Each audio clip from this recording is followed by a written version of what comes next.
Shalom sahabat suara Injil yang dikasihi Tuhan, puji Tuhan berjumpa lagi bersama saya di channel ini.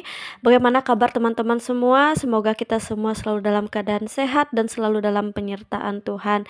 Ya teman-teman, sebelumnya saya mengucapkan terima kasih banyak untuk teman-teman yang selalu setia mendukung suara Injil dengan cara like, komen, dan subscribe, dan juga selalu setia membagikan setiap video yang ada di channel ini. Saya berharap teman-teman dukung terus channel ini agar saya semakin semangat untuk membuat konten yang dapat memberkati kita semua.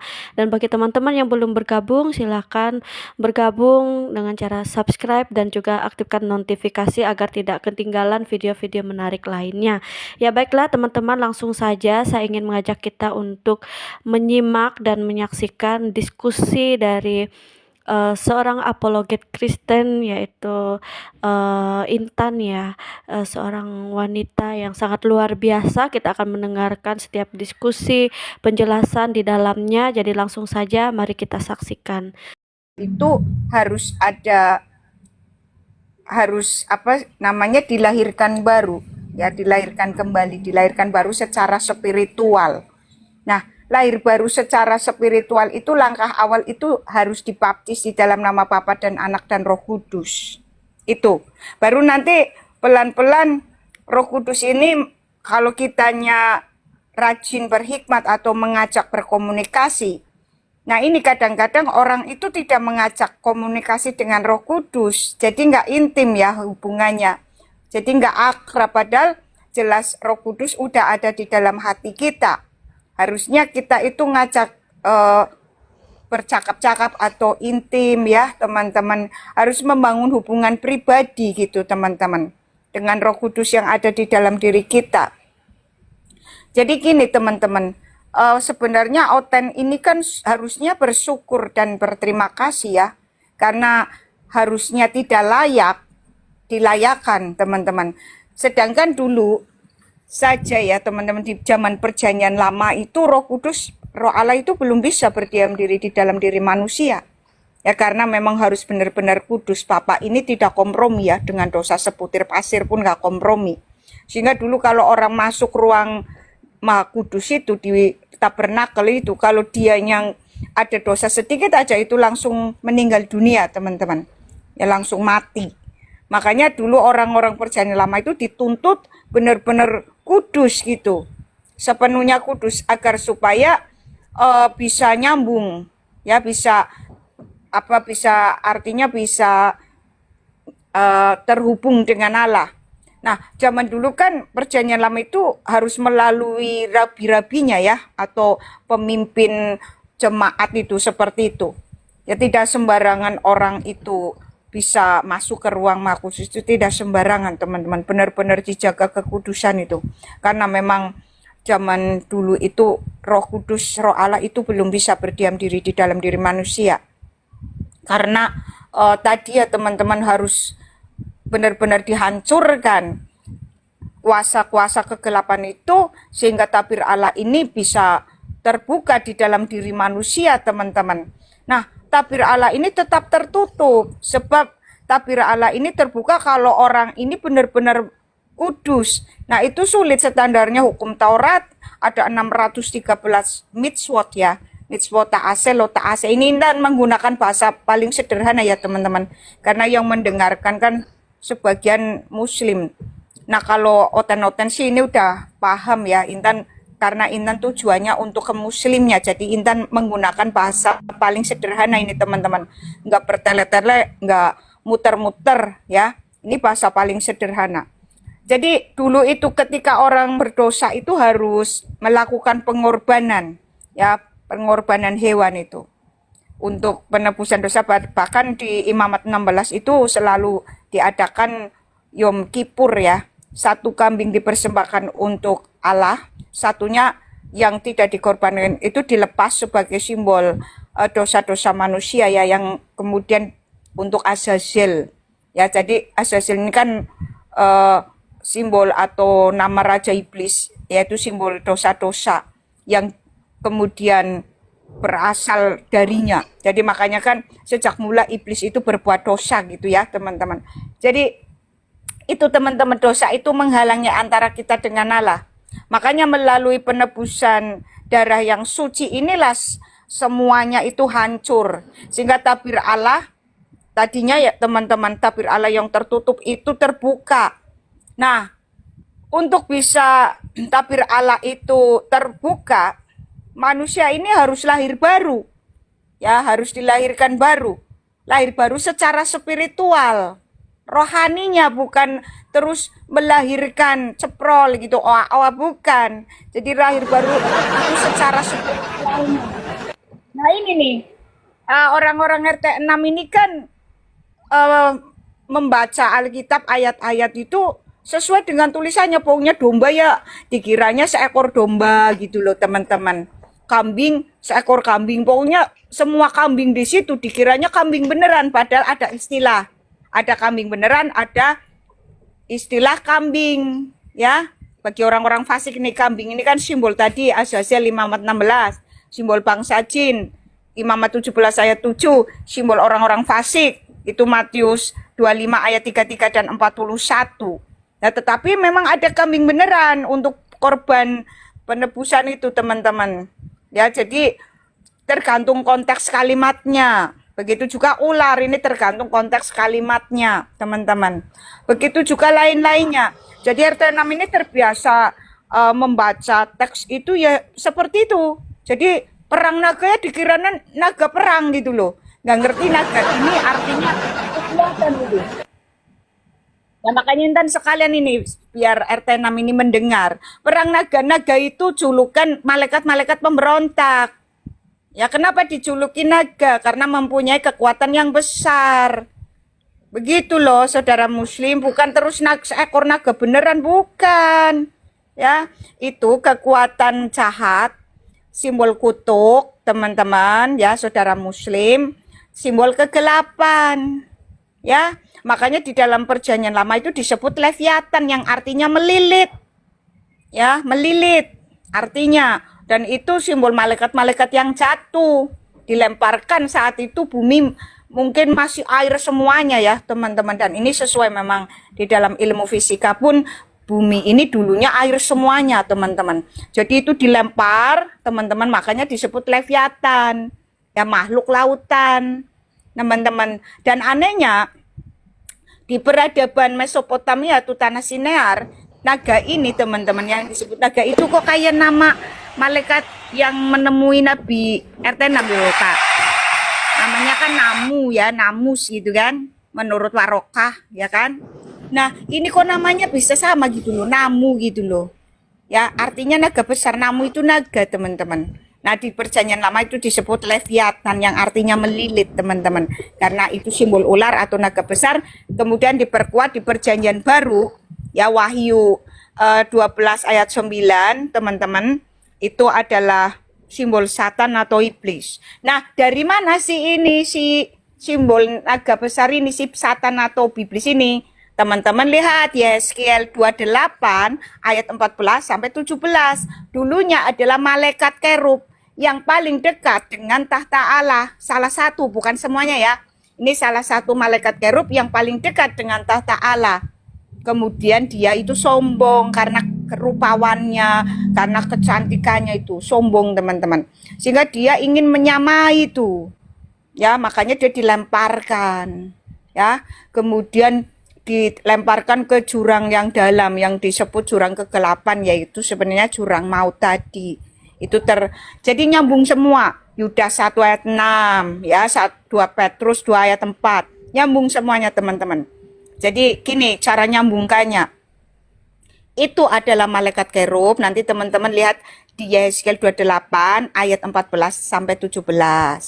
Ya. Teman-teman ingat-ingat Yeskiel 28 ayat 14 sampai 17. Dulunya salah satu malaikat kerub yang paling dekat dengan tata Allah, makanya dia punya kekuatan besar. Ya, teman-teman. Kekuatan besar inilah kemudian sombong. Ya, sehingga apa? Sehingga dilemparkan ya ke bumi, dipenjarakan di jurang maut tadi. Makanya dia ini menjadi lawan. Ya, Allah kita, Elohim kita di atas, dia di bawah. Tetapi dia punya kekuatan besar, teman-teman. ya, yang tidak bisa dikalahkan oleh siapapun. Makanya ini kita lihat Leviathan atau yang melilit ini hanya bisa dikalahkan oleh Allah sendiri. Makanya Allah itu mengutus firman-Nya karena kekuatan dia itu ada di pikirannya, teman-teman. Kekuatan si kerub ini, ya, yang memberontak ini, si Azazel ini, teman-teman. Ya, karena simbol dosa, ya, dosa yang dibawa dia ke dunia. Nah, itu kekuatannya ada di pikiran. Makanya disebut ular tua. Nah, makanya yang bisa mengalahkan itu hanya pikirannya Elohim. Makanya yang diutus oleh Elohim itu adalah firman-Nya. Karena firman ini adalah kecerdasan, pikiran, hikmatnya Elohim sendiri. Gitu loh, teman-teman, nyambung ya. Makanya yang diutus firman-Nya ini, teman-teman. Nah, inilah yang tidak dipahami oleh RT 6. Ya, jadi mereka dikiranya iblis itu diciptakan. Iblis itu tidak diciptakan, tetapi iblis adalah tadinya malaikat. Malaikat yang paling dekat dengan tahta Allah. Salah satu kerub. Ya, kemudian dijuluki naga besar. Sebab apa? Sebab punya kekuatan besar. Dijuluki ular tua. Sebab kekuatannya ada di pikirannya itu, intelektualnya. Pikiran itu menggerakkan. Sehingga apa, teman-teman? Lewat pikirannya dia menggerakkan orang-orang, ya, bisa ketarik ke bawah jiwanya. Kalau orang ini tidak punya kekuatan Allah. Makanya orang perjanjian lama, teman-teman, itu dituntut untuk benar-benar kudus supaya tidak bisa ditarik dia ke bawah. Karena hanya orang yang kudus, benar-benar kudus sepenuhnya, yang tidak bisa dimakan dia. Itu maksud Intan. Makanya digunakan standar hukum Taurat. Ada 613 yang harus dihindari. Berat, saudara-saudara.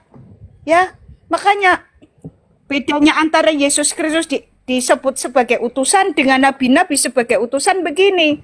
Nabi-nabi itu menerima pesan dari Tuhan, ya, dari Allah, untuk menubuatkan tentang juru selamat, tentang Mesias, ya, yang akan menyelamatkan. Karena Allah berjanji sendiri di Yesaya 35 bahwa dia akan datang menyelamatkan sendiri. Makanya yang diutus adalah firman-Nya.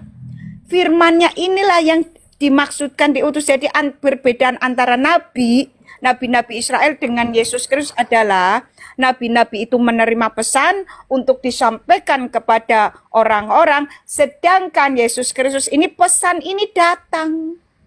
Paham ya, teman-teman? Firman ini datang sendiri. Kalau nabi-nabi kan itu diutus untuk menyampaikan pesan. Kalau Yesus Kristus ini, sebutan utusan ini maksudnya dia ini pesan ini datang sendiri. Itu menerima pesan untuk disampaikan. Nah, Yesus Kristus ini adalah pesan itu sendiri. Itu maksudnya utusan. Ya, teman-teman. Paham ya sekarang ya? Intan menyampaikan dengan cara paling mudah. Karena kadang-kadang RT 6 kan memang harus dijelaskan dengan cara paling sederhana. Betul nggak, Kak Marsha? Ya, kalau Tapi izin Kak, dijelaskan. Intan boleh dipotong narasinya Kak? Ya, Izin kakakku boleh? ya, Karena aku silakan. sedikit keberatan dengan narasi kakak. Gini Kak, mohon maaf ya Kakak Intan ya, biar kita sama-sama belajar. Izin kakak ya, ketika aku salah narasi tolong ditegur ya kakak. Gini Kak, aku mau tahu yang Islam itu siapa gitu loh. Siapa yang disebut orang Islam? Karena menurut aku, mohon maaf ya, apa namanya nih, nggak ada orang Islam yang ada di muka bumi ini. Karena kenapa? Muhammad itu diutus kepada umatnya yang ummi, yang nggak bisa baca tulis. Tadi narasi kakak, Islam itu bisa baca. Menurut aku, orang yang bisa baca itu bukan Islam kakakku. Seperti itu kakakku. Benar tidak narasiku ini? Menyentuh Islam loh. Aduh, putus-putus ya sinyalnya. Dengar nggak? Kakakku dengar. Lain. Yang aku sampaikan kakak ini nggak tersampaikan dengan baik nggak? Apa yang aku baru narasikan? Kakak monitor kakakku. Sebentar, ganti. Kedengeran Mbak Intan, lanjut.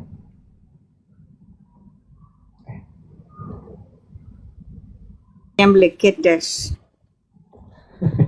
Tapi kakak dengar nggak tadi kak pernyataan kak? Apa yang kusampaikan tadi, kakak mendengarkah? Apa aku perlu ulang kakakku? Aku belum nyentuh Islam loh. Ini kan sedang menjelaskan dulu apa biar mereka paham dulu gitu loh. Kenapa Iya. pesan itu nabi-nabi di Perjanjian Lama itu disebut sebagai utusan, dan kenapa Yesus Kristus itu disebut sebagai utusan, biar mereka tahu dulu gitu loh dari sisi Alkitab. Nanti. Nah, biar mereka tahu bahwa jin itu tidak ada jin disebut baik gitu. Kita mengedukasi mereka dulu gitu loh, Bang Tiger. Gitu, biar mereka paham sejarahnya setan itu dari mana. Tadi kan sejarahnya setan itu dari salah satu kerub, malaikat yang paling dekat dengan tata Allah. Ya, itu salah satu kerub. Nah, kemudian hubungannya apa dengan naga besar? Nah, naga besar itu julukannya. Karena punya kekuatan besar, dan julukannya ular tua itu menyangkut intelektualnya yang tinggi. Kemudian dilemparkan ke bumi, dilemparkan ke jurang gelap. Itu sesuai dengan Yudas 1 ayat 6. Ya, dan karena itu punya kekuatan yang sangat besar lewat daya pikirnya yang kuat, itu bisa menarik jiwa-jiwa yang tidak memiliki hubungan atau keterikatan dengan roh Allah. Nah, makanya orang-orang Perjanjian Lama itu dituntut untuk benar-benar kudus dengan standar hukum Taurat. Sebelum ada hukum Taurat, standar kekudusannya menggunakan hati nurani. Ya, teman-teman.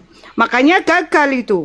Orang-orang itu tetap tidak sempurna melakukan hukum Taurat. Sehingga apa, teman-teman? Sehingga tidak bisa mengkuduskan diri sepenuhnya, sehingga jiwanya masuklah ke jurang maut. Itu orang-orang Perjanjian Lama. Itulah kenapa karena Allah kita tahu bahwa manusia itu memang tidak mampu, makanya dia langsung menubuatkan itu. Ya, ketika manusia jatuh dalam dosa ini, Allah sudah tahu bahwa manusia nanti tidak mampu untuk sepenuhnya bisa kudus dan sebagainya, itu sudah tahu. Makanya di situ langsung dinubuatkan bahwa nanti yang bisa meremukkan kepala ular itu adalah keturunan perempuan. Ya, makanya nabi-nabi Israel ini kemudian menubuatkan tentang keturunan perempuan ini yang kemudian disebut Mesias. Siapa itu? Tuhan kita. Ya, makanya banyak sekali di Perjanjian Lama nubuatan tentang dia. Ada di Yesaya 11 ya ayat 1 sampai 10 bahwa nanti Mesias ini yang disebut Tunas, ya teman-teman, itu akan membawa ketujuh roh Allah supaya bisa hadir atau hidup di seluruh muka bumi, dan supaya bisa berdiam diri di dalam diri manusia, orang-orang percaya itu sudah ada nubuatannya, Kak Marsha. Ya, di Yesaya 11 ayat 1 sampai 10 dicatat ya teman-teman, itu sudah ada nubuatannya. Kemudian Allah juga berjanji kan memberikan hati yang baru dan roh yang baru. Ya, terus banyak sekali nubuatan, setiap nabi itu menubuatkan tentang juru selamat. Nah, kemudian datanglah juru selamat ini. Jadi bedanya nabi-nabi dengan disebut utusan dengan Yesus Kristus itu disebut utusan. Nabi-nabi itu menerima pesan ya agar supaya menubuatkan tentang juru selamat. Sedangkan Yesus Kristus ini adalah pesan itu sendiri yang datang. Paham ya teman-teman ya? Intan pakai bahasa paling sederhana ini. Ya teman-teman. Nah, hubungannya apa? Tadi malaikat kerub, ya, yang salah satu malaikat kerub yang memberontak dengan naga besar atau ular tua. Tadi naga besar dan ular tua adalah simbolnya. Nah, hubungannya apa dengan Azazel? Hubungannya ada tertulis iblis itu yang membawa dosa ke dalam dunia. Nah, Azazel ini adalah simbol dosa-dosa yang ada di dunia. Imamat 16, baca semuanya. Jadi satu perikop. Nah, makanya Azazel inilah malaikat kerub, teman-teman. Ya, Azazel bisa dilihat di Imamat 16 tadi ya, teman-teman. Itu simbol dosa-dosa yang dibawa dia ke manusia itu, teman-teman, ke dunia ini. Termasuk kemudian membuat manusia berdosa. Makanya itu kan disimbolkan dengan kambing yang dilepas ke padang gurun. Jadi tadi teman-teman bisa ya benang merahnya ya. Intan ini menyederhanakan. Salah satu malaikat kerub yang rupawan itu ya, yang memberontak teman-teman, kemudian ya dilemparkan ke bumi. Itu Yeskiel 28. Ya, lalu simbolnya adalah naga besar, teman-teman. Nah, naga di perjanjian lama ini nih, Ayub 3 ayat 8, simbol kutukan dan mantra ke-8. Ayub 41 ayat 1 sampai 34, memiliki kekuatan sangat dahsyat. Mazmur 74 ayat 14, Allah yang akan memecahkan kepalanya. Mazmur 104 ayat 25 dan 26, makhluk lautan. Yesaya 27 ayat 1, ular yang melingkar, naga laut, ya. Terus Wahyu 12 ayat 9, ini perjanjian baru, naga besar atau ular tua itu simbol iblis atau setan. Wahyu 12 ayat 3 sampai 4, memiliki kepala 7 dan menyeret sepertiga bintang-bintang. Artinya dia membawa serta sepertiga malaikat lainnya. Nah, naga ini hanyalah simbolnya, teman-teman, bukan seekor naga beneran. Ya, Leviathan itu artinya dalam teks Ibrani itu melilit. Ya, artinya manusia-manusia yang jatuh di dalam kegelapan itu terlilit, ya, dengan tadi tidak mampu memerdekakan diri kecuali kudus sepenuhnya. Itu orang-orang perjanjian lama. Maka diberlakukanlah hukum Taurat. Ya, sebelum ada hukum Taurat itu hukum hati nurani. Ini intan menyederhanakan. Jadi itu Azazel, teman-teman. Itu adalah salah satu kerub. Jadi selama ini orang-orang mengiranya itu Helel ben Shahar, ya, atau si bintang timur. Nah, bintang timur ini pun bukan nama, tetapi gelar, ya teman-teman. Nah, apakah bintang timur yang gilang gemilang, julukannya Tuhan Yesus Kristus, atau bintang timur yang jatuh dan pecah? Ya, Yesaya 14 ayat 12. Nah, bintang timur, Yesaya 14 ayat 12, ejekan untuk Raja Babel. Kenapa diajak seperti itu? Itu menyindir, teman-teman. Ya, menyindir kelakuan si iblis. Ya, teman-teman. Jadi, teman-teman, ada 3 entitas. Ya, di situ. Tetapi tetap yang berkuasa adalah yang membawa dosa, yang disebut Azazel. Ya, Imamat 16. Nah, tetapi ini si bintang timur ini, teman-teman. Ya, bintang timur yang jatuh dan pecah ini disebut Helel ben Shahar. Ya, ini hanya julukan, teman-teman. Tetapi kalau kita mengacu, ya ada nama Astarot itu, teman-teman. Jadi ada Azazel, Imamat 16, ada Astarot. Ya, Azazel itu simbolnya adalah Syamash, matahari, teman-teman, Saturnus. Ya, nanti teman-teman Amos 5 ayat 26. Jadi di Alkitab itu lengkap, teman-teman. Ya, terus Astarot ini si bintang Venus, teman-teman. Helel ben Shahar, kenapa itu buat julukan Raja Babel ejekan? Karena Raja Babel itu menyembah si Istar atau bintang timur ini atau si Venus, teman-teman. Ya, itu kedua. Ketiganya di mana? Baal, teman-teman. Baal, si bulan sabit. Makanya di Ulangan 4 ayat 19 dijelaskan, jangan kau menyembah. Ya, tadi simbol bulan, bintang, matahari, dan segenap bala tentaranya. Jadi itu simbol satanik, teman-teman. Nyambung semuanya kan? Ya, tidak kacau. Ya, Intan maksudnya meluruskan benang yang kusut supaya nyambung semuanya dan mudah dipahami, teman-teman. Ya, itu. Jadi itulah awalnya Satan, teman-teman. Bukan terus Allah menciptakan iblis, tidak. Allah hanya menciptakan malaikat-malaikat itu. Nah, terus ada yang memberontak, salah satu dari kerub yang menjadi ketuanya. Jadi Helel ben Shahar itu bukan ketuanya, teman-teman. Ya, ketuanya tetap Azazel karena di Imamat 16 yang membawa dosa-dosa itu disimbolkan Azazel. Nah, tetapi si Helel ben Shahar dan satunya Baal ini, teman-teman, ini adalah naga. Roh Satan yang keluar dari mulut naga, artinya mereka itu sama-sama berkuasa. Ya, dari mulut naga itu Wahyu 16 ayat 13 dan 14 dibuka. Dari mulut naga itu keluar 3 roh najis. Jadi dari mulut naga itu, dari mulut binatang itu, dari mulut nabi palsu itu keluar 3 roh najis. Artinya, teman-teman, ya, para binatang itu satu kelompok atau satu bangsa atau perorangan, ya, orang-orang yang tidak memiliki hubungan dengan Allah pencipta semesta alam. Itu disebut binatang. Ya teman-teman, itu disebut binatang, yaitu suatu bangsa, suatu kelompok yang spiritnya dihidupi oleh spirit si Azazel, si naga besar ini. Itulah binatang. Dari mulut naga itu keluar 3 roh najis yang menyerupai katak, yaitu roh setan yang melawan Allah yang Maha Kuasa. Wahyu 16 ayat 13 dan 14. Jadi ada 3 iblis yang paling berkuasa itu teman-teman. Yang simbolnya tadi bulan sabit, Venus, dan Saturnus. Saturnus ini dicampur ke matahari, Kamarsa. Ya, dan itu sesuai di Ulangan 4 ayat 19, Elohim kita sangat melarang simbol-simbol itu untuk disembah dan segenap bala tentaranya.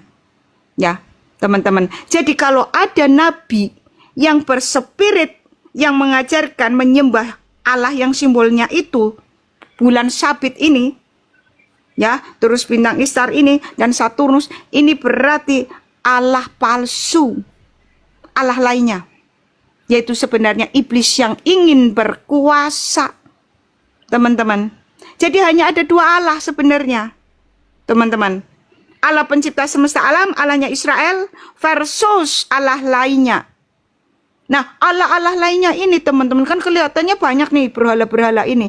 Tetapi sebenarnya hanya satu entitas, yaitu Azazel teman-teman. Karena semuanya mengacu kepada si Azazel. Ya, itu teman-teman, sebagai raja besarnya. Jadi Azazel itu menempatkan diri sebagai bapak. Ya, Astaroth dan satunya si Helel Ben Sahar ini kan Astaroth, dan satunya Baal itu si bulan sabit itu menempatkan diri sebagai roh dan anak. Jadi niru-niru, copy paste. Ya. Ketujuh roh Allah, ya, Yesaya 11 ayat 1 sampai 10, kemudian digenapi di Wahyu 5 ayat 6. Ketujuh roh Allah dilawan oleh ketujuh kepala naga. Jadi ketujuh roh Allah ini teman-teman, ya, akhirnya punya lawan. 7 roh setan yang disimbolkan 7 kepala naga. Ya, jadi orang yang belum dilahirkan baru, karena masih hidup dalam spiritual yang lama, itu masih terikat dengan 7 kepala naga atau 7 roh setan. Nah, 3 entitas tadi itu yang paling berkuasa teman-teman. Paham ya? Jadi 7 kepala naga itu melawan ke-7 roh Allah. Kalau kamu tidak dilahirkan kembali, kamu tetap terikat dengan itu. Makanya kenapa Tuhan kita mengatakan siapapun yang tidak dilahirkan kembali tidak akan pernah melihat kerajaan Allah. Karena kelahiran kembali ini dengan langkah awal dibaptiskan di dalam nama Bapa dan Anak dan Roh Kudus untuk mengganti spiritual itu yang terikat kepada 7 kepala naga tadi, teman-teman. Ya, itu teman-teman. Sehingga apa? Ketika manusia ini dilahirkan kembali, langkah awal dibaptiskan di dalam nama Bapa dan Anak dan Roh Kudus. Ya, ini ke-7 roh Allah ini masuk ke dalam dirinya, menggantikan spirit yang lama. Sehingga nanti kelak kita bisa kembali menyatu dengan Allah yang sebenar-benarnya. Allah yang sejati, bukan iblis yang jadi Allahnya. Ya, bukan iblis yang jadi Allahnya. Jadi iblis juga Allah. Iblis juga Bapa, iblis juga Elohim, iblis juga Tuhan. Bagi siapa? Bagi seluruh bangsa setan. Bangsa setan itu siapa Kak Intan? Bangsa setan seluruh bangsa jin, Imamat 17.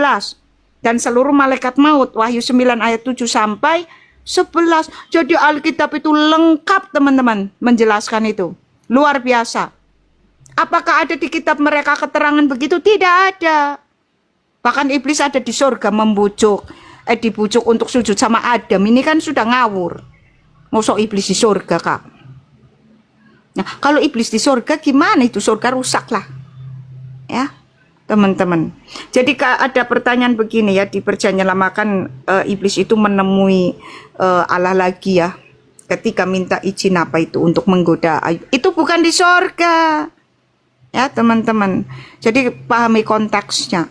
Jadi banyak sebenarnya Alkitab itu sudah lengkap menjelaskan, tidak perlu tambahan lainnya teman-teman. Ya, makanya wajar. Surganya beda. Surga kita adalah kudus. Surga mereka ya penuh dengan blok. Jadi musiknya begitu. Kenapa musiknya blok? Ya karena tadi adu mekanik, betul nggak Kak? Kak Marsha? Halo? Betul. Nah itu, surganya begini teman-teman. Ya, kita lihat surganya RT6. Kita lihat surganya. Menurut tafsir Wajis. Jadi teman-teman sudah tahu ya, kerajaan Allah itu adalah kita sendiri. Menurut tafsir Wajis sebentar nih. Tafsir Wajis. Ya. An-Naba ayat 33. Nih teman-teman. Nih, tafsir Wajis An-Naba ayat 33. Dan Allah sediakan pula bagi mereka sebagai kenikmatan seksual dan pemberi ketentraman hati, bidadari surga, yaitu gadis-gadis yang cantik jelita berpayudara montok yang umur mereka sebaya. Tafsir Tahlili. Lalu diterangkan pula bahwa di dalam surga itu terdapat pula banyak bidadari yang cantik, montok, dan sebaya usianya, kesenangan bergaul dengan kaum wanita yang biasanya merupakan kesenangan yang memuncak di dunia, akan dialami pula oleh ahli surga dengan cara yang lebih sempurna, tetapi tidak dapat dibayangkan bagaimana terjadinya nanti. Ini surga teman-teman. Tetapi apakah teman-teman berpikir bahwa mereka itu sebenarnya sedang diarahkan ke dalam kesadaran binatang? Kesadaran hewan itu adalah makan minum, ya. Ini ada di Atur ayat 19 dan 20. Makan minum dan bercinta. Ngesek. Ini kesadaran binatang, teman-teman. Ya, makanya kenapa Yesus Kristus mengatakan di surga kawin mengawini itu ajaran sesat, tidak mengenal kuasa Allah dan tidak mengenal kitab suci. Ya, Matius 22. Ya, ayat 29 dan 30. Itu kata Tuhan kita Yesus Kristus. Ajaran sesat. Ternyata itu ada di abad ke-7. Ya, Tuhan kita sendiri mengatakan itu ajaran sesat. Tidak mengerti kuasa Allah dan tidak mengerti kitab suci. Itu kata Tuhan kita. Karena ini dibawa ke alam pikiran binatang. Yang seharusnya manusia itu merdeka dari alam pikiran hewan. Dengan cara menaikkan kuasa roh di dalam dirinya. Makanya Rasul Paulus mengajarkan hidup oleh roh. Nyambung semuanya teman-teman. Supaya kita memiliki pikiran Kristus. Ya, 1 Korintus 2 ayat 16. Sehingga kita nanti bisa dibangkitkan dengan tubuh kemuliaan. Karena untuk bisa memiliki tubuh kemuliaan, itu harus memiliki pikiran yang maha tinggi, yaitu pikiran Kristus. Karena manusia tidak bisa memiliki pikiran Kristus, maka kita cukup bersekutu dengan yang pemiliknya. Siapa itu? Yesus Kristus. Itu maksudnya, Intan. Karena tubuh selanjutnya itu tergantung dari alam pikiran kita. Maka itulah di Kejadian 3, begitu Adam dan Hawa mengerti pikiran binatang, yaitu ketelanjangan, langsung jatuh, teman-teman. Nah, kita hanya perlu menaikkan alam pikiran kita. Nah, ini RT6 ini malah dibawa ke kesadaran yang lebih rendah daripada hewan. Maaf. Ya ini, ya dikatakan, nih kita baca ya teman-teman. Atur ayat 19 dan 20. Dikatakan kepada mereka, makan dan minumlah dengan rasa nikmat sebagai balasan dari apa yang telah kamu kerjakan. Mereka bersandar di atas dipan-dipan yang tersusun, dan kami berikan kepada mereka pasangan bidadari yang bermata indah. Nah, bidadari ini gambarannya begini. Apakah ini bukan setan, teman-teman? Kita lihat bidadari gambarannya, teman-teman. Ya, nih, gambaran bidadari. Tertulis di Sahih Bukhari 3245 dan Sahih Muslim 2834. Setiap orang dari mereka memiliki 2 istri, dalam kurung bidadari, yang sumsum tulang betisnya kelihatan dari balik daging karena saking cantiknya. Nah, sekarang gini, pakai logika aja. Ketika tulang betisnya kelihatan dari daging, ini ngeri enggak? Kira-kira ini definisi apa, Kak Marsha? Yang tulangnya kelihatan dari daging, definisi apa ini? Ubur kak, Tengah. ubur-ubur. Apa? Ini makhluk Anu, apa ini? makhluk luar angkasa lah itu, apa tuh alien kali? Ini makhluk apa ini? Kira-kira nih, kira-kira Bang Tiger sama Bang Minang nih tak tanya. Kalau ada perempuan tulangnya kelihatan dari betisnya itu takut enggak? Ih, ngeri. Oga, Ngeri. Ini loh, ini datanya mereka teman-teman. Tulangnya kelihatan dari balik daging. Ngeri enggak? Ngeri. Ngeri. Ya Kelihatan teman-teman. Ngeri sekali loh. Ya, kok mau-maunya kalian itu ya? Nih, teman-teman. HR Tirmisi 2533. Sesungguhnya putih betisnya seorang wanita penghuni surga akan terlihat dari balik 70 lapis kain sampai terlihat tulangnya yang jernih. Ngeri enggak tulangnya kelihatan itu? Kalau orang tulangnya kelihatan, ngeri enggak ya kayak apa sih Kak? Itu loh Kak, zombie-zombie itu loh Kak. Yang di film-film luar negeri itu loh. Ini kan ngeri sekali teman-teman. Masa bercinta dengan makhluk begini? Ya, masa Gini, bercinta Intan, dengan Intan. makhluk begini? Kak Ya. Intan, sebentar. Itu yang nulis kitabnya itu manusia atau apaan? Kok begitu nulisnya? Makanya itu. Ini kan ada kayak hayal gitu ya, hayal tingkat jongkok apa Iya, gimana? dia menghayalnya juga otaknya udah rusak. Masa begitu nulisnya? Kan susah Makanya dipahami gitu. kalau kayak gitu. Makanya. Silakan Kak, silakan. Nah, ini teman-teman. Ini lebih aneh lagi yang gini. Nih. Nih teman-teman, kita baca bareng-bareng nih. Ya. Rasulullah SAW, ini Ibnu Majah 4328 ya teman-teman. Di surga Ucim, vagina maaf, selalu rapat dan penisnya selalu tidak loyo teman-teman. Tidak akan loyo. Nah, Rasulullah SAW bersabda, tidaklah seorang hamba yang dimasukkan ke dalam surga, melainkan Allah Azza wa Jalla akan menikahkan dengan 72 istri. 2 istri dari bidadari, yang 70 dari warisannya penduduk neraka. Dalam kurung istrinya penghuni neraka yang masuk surga. Dan Berarti tidaklah kalau- salah... Berarti nanti iya, di Kak. sana juga ya dikawinin nama lonte. Nah makanya dulu. Dan tidaklah salah seorang dari mereka melainkan memiliki vagina yang rapat dan ia memiliki penis yang tidak loyo. Khalid bin Hisham berkata, maksud dari warisannya penduduk neraka adalah laki-laki yang masuk neraka kemudian mereka mewarisi istrinya untuk penghuni surga sebagaimana Fir'aun mewarisi istrinya. Ya puji Tuhan, kita sudah menyaksikan diskusi yang sangat menarik dan tentunya sangat luar biasa dan memberkati kita semua. Saya berharap semoga melalui diskusi ini yang sudah kita dengarkan dapat memberkati kita semua dan semakin memperluas wawasan kita dan mencerdaskan setiap kita yang sudah mendengarkan seperti itu ya. Baiklah, mari kita membaca dari Amsal pasal 4, nasihat untuk mencari hikmat. Dengarkanlah hai anak-anak didikan seorang ayah dan perhatikanlah supaya engkau beroleh pengertian. Karena aku memberikan ilmu yang baik kepadamu, janganlah meninggalkan petunjukku. Karena ketika aku masih tinggal di rumah ayahku sebagai anak, lemah dan sebagai anak tunggal bagi ibuku. Aku diajari ayahku, katanya kepadaku, biarlah hatimu memegang perkataanku, berpeganglah pada petunjuk-petunjukku, maka engkau akan hidup. Perolehlah hikmat, perolehlah pengertian, jangan lupa dan jangan menyimpang dari perkataan mulutku. Janganlah meninggalkan hikmat itu, maka engkau akan dipeliharanya. Kasihilah dia, maka engkau akan dijaganya. Permulaan hikmat ialah perolehlah hikmat, dan dengan segala yang kau peroleh, perolehlah pengertian. Junjunglah dia, maka engkau akan ditinggikannya. Engkau akan dijadikan terhormat apabila engkau memeluknya. Ia akan mengenakan karangan bunga yang indah di kepalamu, mahkota yang indah akan dikaruniakannya kepadamu.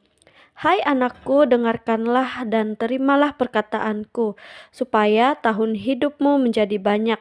Aku mengajarkan jalan hikmat kepadamu, aku memimpin engkau di jalan yang lurus. Bila engkau berjalan, langkahmu tidak akan terhambat.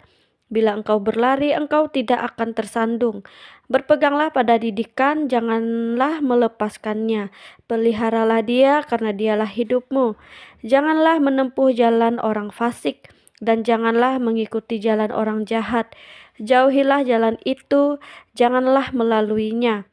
Menyimpanglah daripadanya dan jalanlah terus, karena mereka tidak dapat tidur bila tidak berbuat jahat. Kantuk mereka lenyap, mereka tidak membuat orang tersandung, karena mereka makan roti kefasikan dan minum anggur kelaliman. Tetapi jalan orang benar itu seperti cahaya fajar yang kian bertambah terang sampai rembang tengah pagi. Jalan orang fasik itu seperti kegelapan, mereka tidak tahu apa yang menyebabkan mereka tersandung. Hai anakku, perhatikanlah perkataanku, arahkanlah telingamu kepada ucapanku. Janganlah semuanya itu menjauh dari matamu, simpanlah itu di lubuk hatimu. Karena itu yang menjadi kehidupan bagi mereka yang mendapatkannya dan kesembuhan bagi seluruh tubuh mereka. Jagalah hatimu dengan segala kewaspadaan, karena dari situlah terpancar kehidupan. Buanglah mulut serong daripadamu dan jauhkanlah bibir yang dolak-dalik daripadamu. Biarlah matamu memandang terus ke depan dan tatapan matamu tetap ke muka. Tempuhlah jalan yang rata dan hendaklah tetap segala jalanmu. Janganlah menyimpang ke kanan atau ke kiri, jauhkanlah kakimu dari kejahatan. Puji Tuhan, kiranya firman Tuhan ini memberkati kita semua. Tentu kita harus menjaga hati kita. Semoga melalui firman ini kita semua diberkati. Kiranya hikmat yang daripada Tuhan terus dianugerahkan kepada kita semua. Sekali lagi saya mengucapkan terima kasih banyak untuk teman-teman yang selalu setia mendukung Suara Injil. Sampai jumpa di video berikutnya. Tuhan Yesus memberkati kita semua. Shalom.